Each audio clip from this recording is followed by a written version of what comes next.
Bem-vindos ao Debate. Imagina tentar reformar a fundação de uma casa.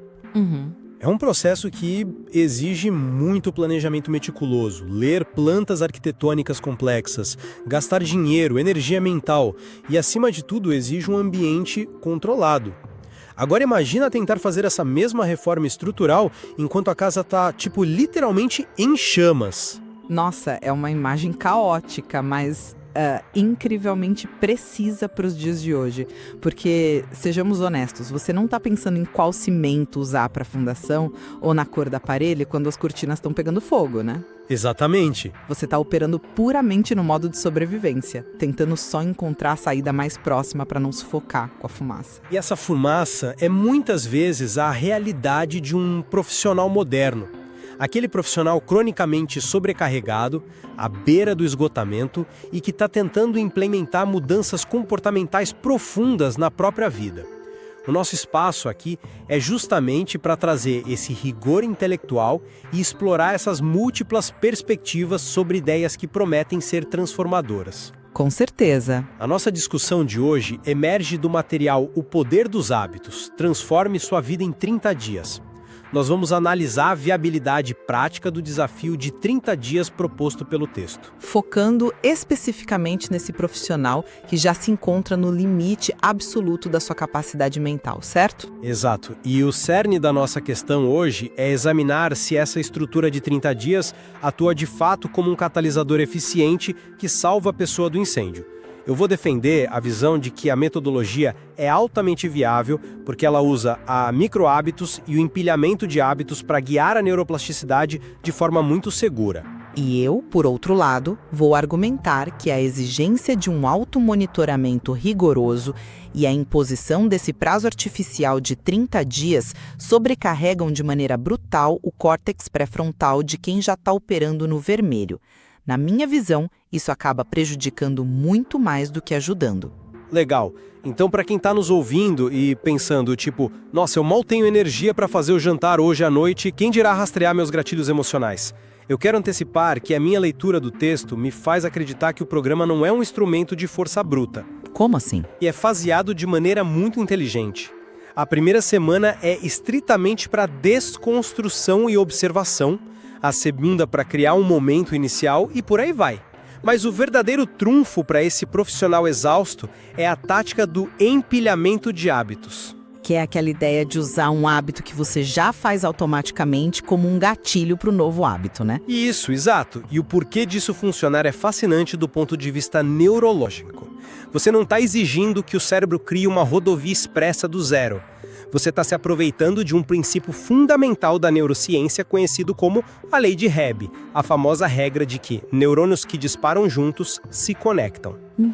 Sim. Quando você atrela, digamos, 1 minuto de meditação ao ato de ligar a sua máquina de café expresso pela manhã, você está quimicamente pegando carona na via de dopamina já estabelecida do café. A neuroplasticidade é sustentada exatamente porque o método prega incessantemente o comércio pequeno. É uma premissa elegante, sem dúvida. E a lei de Hebb é um fato biológico, claro. Mas na prática de uma mente afogada em estresse crônico, a realidade neurológica é bem mais áspera. O problema não é um minuto de meditação pós-café. Qual seria, então? O problema é o que o livro exige antes de você sequer chegar aí. O próprio texto determina que o indivíduo deve se tornar um detetive dos seus hábitos. O processo de documentar meticulosamente gatilhos, rotinas, recompensas, além de aplicar aquela técnica analítica dos 5 porquês. Me desculpe, mas isso exige um nível altíssimo de função executiva. Você acha que a fase de investigação inicial é pesada demais, é isso? Eu diria que é letal para esse perfil específico. Pensa num profissional que já utiliza os maus hábitos, tipo checar compulsivamente as redes sociais no meio de um relatório, ou devorar doces às 4 da tarde. Ele não faz isso por falta de caráter, faz como um mecanismo de coping, sabe? Uma válvula de escape para lidar com o estresse. Sim, faz todo sentido. Então você pedir a um sistema neurológico já sobrecarregado que execute uma auditoria completa e implacável em si mesmo, essa carga extra de autovigilância cria um fardo insustentável que acaba sabotando a adaptação neural a longo prazo. Eu compreendo esse receio de que a auditoria pareça punitiva, Mas vamos olhar para o que realmente acontece no cérebro quando você não faz isso? Você menciona um inventário pessoal como um fardo insuportável, mas a longo prazo, não seria justamente essa auditoria inicial que salva o sistema de um colapso completo? Sinto muito, mas eu simplesmente não compro essa ideia. Deixe-me explicar o porquê. O material sugere mapear o dia inteiro, anotando tudo sem julgamentos, usando diários ou aplicativos no celular. Para fazer isso de forma eficaz, o córtex pré-frontal precisa estar hiperativo e vigilante o tempo todo. E o grande revés aqui é que o profissional sobrecarregado já sofre de fadiga de decisão crônica. Mas a fadiga de decisão é exatamente o que o método tenta combater, concorda? Sim, mas combater fadiga com mais decisões é um tiro no pé. Cada vez que esse indivíduo tem que parar, abrir um aplicativo, refletir sobre o gatilho emocional exato que o fez comer um chocolate, ele está drenando o exato recurso cognitivo que precisaria para de fato resistir ao chocolate na próxima vez. Entendi. Isso não liberta a mente do profissional. Isso gera o que a gente chama de paralisia por análise. O custo de rastrear o hábito acaba se tornando maior do que o custo do próprio hábito. Tenho que admitir que essa imagem do rastreamento se tornando um dreno de energia é um ponto forte. No entanto, eu não estou convencido por essa linha de raciocínio, porque você está tratando o inventário pessoal como uma tarefa perpétua e de alta intensidade. E, na verdade, dentro do método, ele é só uma planta arquitetônica temporária. Como assim temporária? Sim, o córtex pré-frontal faz um esforço inicial significativo na semana 1, mas veja como o texto explica a anatomia do loop do hábito, né? É um ciclo fechado de gatilho, rotina e recompensa.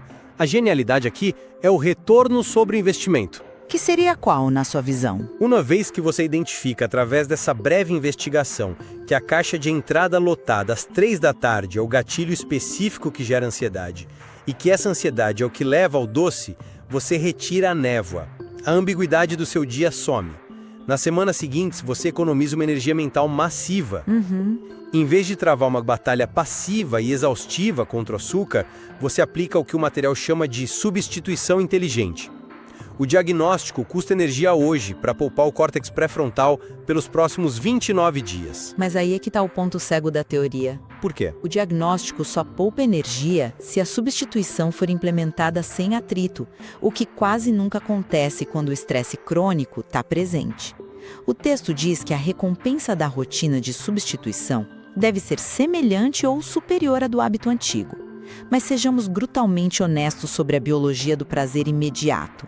Uma caminhada de 5 minutos não libera o mesmo pico gigantesco de dopamina que uma barra de chocolate para alguém que está à beira do burnout. Você acha que o cérebro rejeita a substituição porque a recompensa não é forte o suficiente? O cérebro sabe a diferença. O sistema de recompensa humano é implacável na sua matemática. Se a pessoa está com um tanque de energia vazio, a auditoria te dá o mapa do tesouro, sim, mas não te dá o combustível para fazer a viagem. É um bom ponto. E se o cérebro não tem combustível, então essa linha do tempo de 30 dias que o livro propõe se torna uma sentença de morte para a mudança comportamental. Esse é o momento perfeito para a gente avançar e falar justamente sobre a linha do tempo. Porque o material de fato não espera que você faça essa viagem confiando apenas numa força de vontade heróica. Ele confia na estruturação temporal e neurológica. O desafio de 30 dias se baseia nas chamadas regras de implementação. Que é o se a situação X acontecer, então eu faço a ação Y, certo? Isso. É aqui que a neuroplasticidade começa a jogar a favor do profissional sobrecarregado. E como uma regra condicional, alivia a carga de uma linha do tempo apertada. Porque ao codificar o comportamento como uma condicional lógica, tipo, se eu receber um e-mail urgente, então eu vou dar 3 respirações profundas antes de responder. O cérebro essencialmente terceiriza a tomada de decisão. E mais, a linha de tempo é calibrada. A semana 3 do desafio foca explicitamente em superando obstáculos. O material já prevê que a motivação vai cair e constrói uma rede de segurança realista. Esse é um argumento muito bem articulado, mas você já considerou como a simples presença de um prazo fixo altera a química cerebral de quem está exausto? Em que sentido? Veja bem, os gânglios da base, que automatizam os nossos comportamentos, prosperam na repetição de baixíssimo estresse. A neuroplasticidade é real. As sinapses se adaptam sim, mas elas não operam sobre um cronograma corporativo de 30 dias. A simples consciência de estar num desafio intenso de transformação eleva de imediato a carga alostática do indivíduo. Vamos definir isso melhor para quem está ouvindo. Você se refere ao custo do estresse acumulado. Exatamente. O desgaste físico e mental acumulado. A pressão do tempo induz a liberação maciça de cortisol. E o cortisol inibe ativamente o córtex pré-frontal, devolvendo o controle do navio aos gânglios da base. Ou seja, ele faz o cérebro recorrer instintivamente aos maus hábitos antigos para se acalmar. A pressão inibe estruturalmente a neuroplasticidade profunda necessária para manter a mudança. Eu entendo perfeitamente o seu raciocínio sobre o cortisol e a regressão aos velhos hábitos sob estresse. Mas deixa eu tentar reenquadrar essa ideia da pressão dos 30 dias.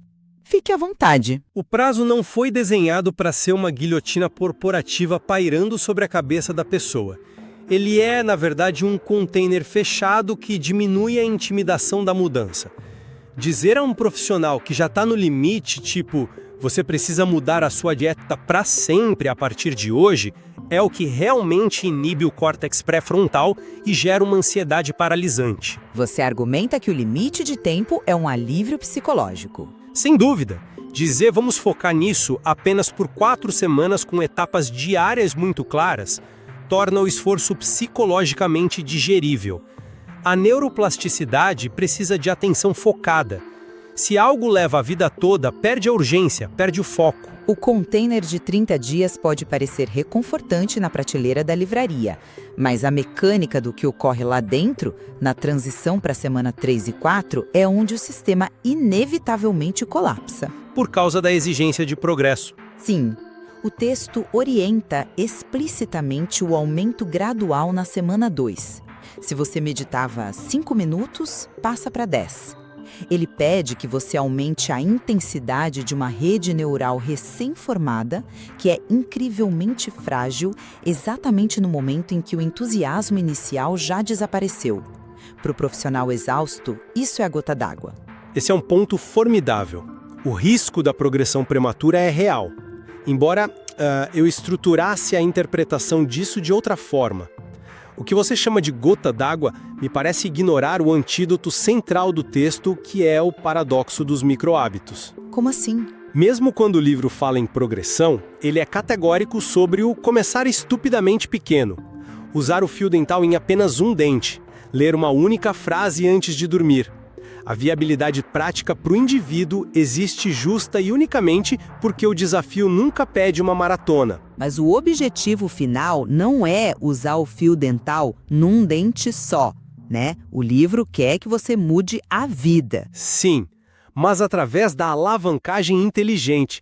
Quando você associa um microhábito a um hábito angular, que é aquele comportamento central que desencadeia outros bons comportamentos, tipo arrumar a cama, a carga exigida é minúscula.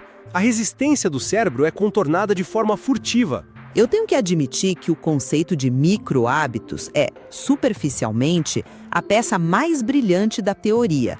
Meditar por 1 minuto realmente não exige muita energia, eu concordo com você. Mas aqui está a armadilha. Olha só, você não pode isolar esse microhábito num vácuo. Ele existe dentro de um ecossistema. Certo. E o livro traz uma premissa fortíssima sobre o design do ambiente. Ele diz que a força de vontade é falha, então você deve projetar seu ambiente para o sucesso. Esconder os doces nas prateleiras mais altas, desativar absolutamente todas as notificações do celular. O que me parece uma tática altamente sensata e eficiente para proteger o próprio microhábito, não acha? Sensata na teoria, mas incrivelmente custosa na realidade crua de um dia exaustivo.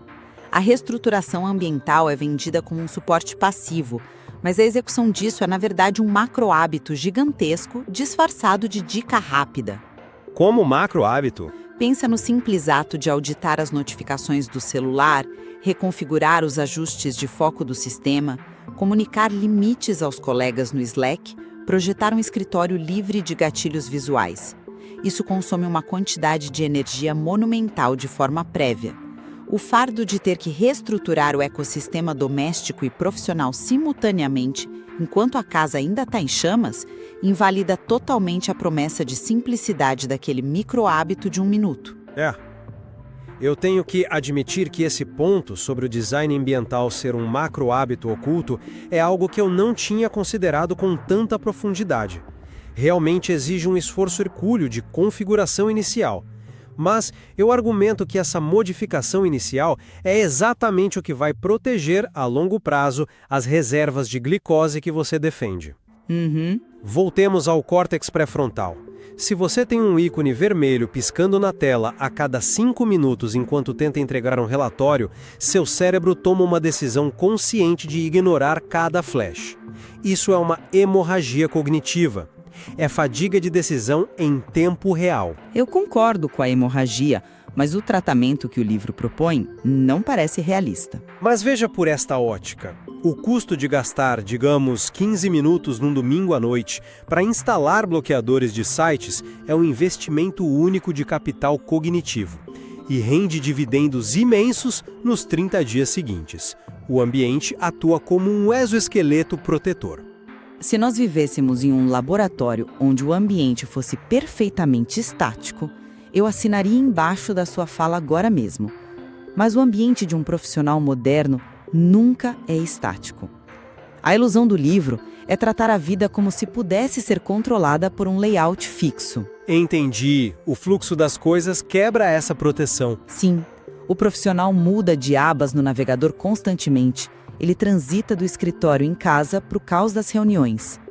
O ambiente digital é projetado algoritmicamente por mentes brilhantes do Vale do Silício justamente para quebrar esses exoesqueletos rudimentares que nós tentamos construir.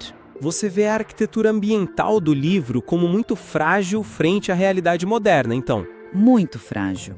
E quando esse ambiente falha, o micro-hábito novo, por ser uma conexão neural frágil, é varrido do mapa. É exatamente por isso que o empilhamento de hábitos que você mencionou no início como trunfo também se torna um risco brutal de efeito cascata. Mas como o empilhamento pode ser um risco se, como a gente falou da lei de Hebb, ele usa uma fundação neurológica sólida? Se eu introduzo a regra depois do café, eu medito, eu reduzo a necessidade de um gatilho externo. Eu ancoro o frágil no inquebrável. O risco reside no efeito dominó. O texto foca excessivamente na fórmula otimista. Mas e quando a rotina matinal caótica do profissional simplesmente implodir? E se ele passar a noite em claro com ansiedade, perder a hora e tiver que correr para o carro? O gatilho principal some. Exato. Quando você empilha rotinas em um estilo de vida de alta pressão, a falha em um único componente cria um colapso em cascata. O indivíduo experimenta uma sensação amplificada de fracasso total, afetando o ciclo de feedback neural com culpa. Eu entendo perfeitamente sua crítica sobre a culpa e a cascata, mas você está assumindo que a metodologia exige um perfeccionismo irreal e robótico. A beleza do texto, para mim, está nas entrelinhas da sua flexibilidade. Como assim flexibilidade? O capítulo 7 do material reconhece explicitamente que recaídas são normais. O método ensina que o importante não é montar uma sequência perfeita para não quebrar corrente, mas sim saber como levantar após o erro. A margem de erro está codificada no DNA do método. Mas será que o profissional exausto consegue internalizar isso sem se cobrar? Eu acredito que o processo em si o ensina. A estruturação inteligente dos 30 dias atua, na verdade, como um andaime seguro. O método respeita profundamente os limites da neuroplasticidade porque não tenta transformar tudo através de pura força muscular. Ele alivia a carga ao remover a ambiguidade. Eu não posso discordar do valor de se ter uma estrutura clara contra o caos do cotidiano, sabe? E os mecanismos neurológicos descritos pelo autor são cientificamente muito precisos e bem documentados. O meu contraponto aqui hoje não é que a ciência subjacente esteja errada. É a aplicação, então? Sim, a aplicação condensada e comercial dessa ciência.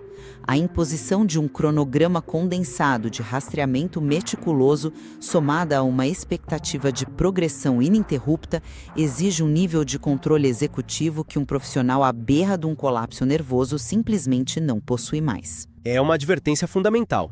Mas creio que ambos podemos concordar, no fim das contas, que o material oferece algo inestimável, um vocabulário profundo e acessível para entender o comportamento humano. Nisso estamos em total alinhamento.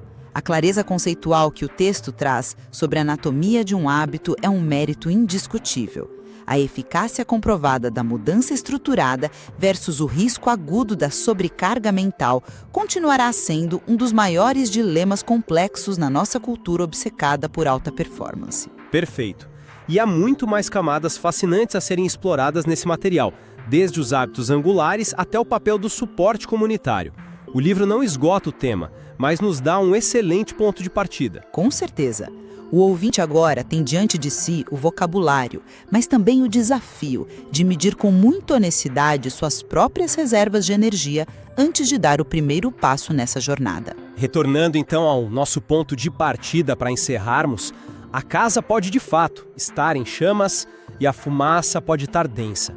Mas talvez a grande reflexão que nós deixamos para você que nos ouve seja pensar se é mais sábio tentar apagar esse fogo com um copo d'água estruturado, desenhado através de micro-hábitos, ou se o simples e exaustivo esforço de projetar perfeitamente esse copo acaba nos roubando a última reserva de energia vital que precisaríamos para apenas sair do prédio e voltar a respirar ar puro.